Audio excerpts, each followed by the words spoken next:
Hello guys, welcome to today's dose of Jamb biology past question from year 2013, and the question we are going to answer today is the process in which complex substances are broken down into simpler ones is referred to as A. Anabolism, B. Catabolism, C. Metabolism, D. Tropism.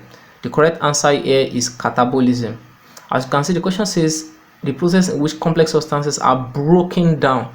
Just note the word broken, and whenever we want to break anything down, then we're talking about catabolism.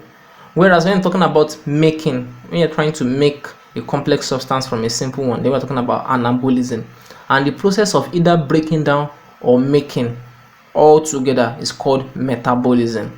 Tropism is just a response to a kind of tropic change around, for example, response of plants to gravity. So it has nothing to do with this question, but you see, metabolism means making or breaking, whereas catabolism itself is just breaking alone, and anabolism is making.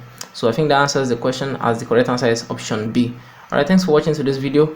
God bless you.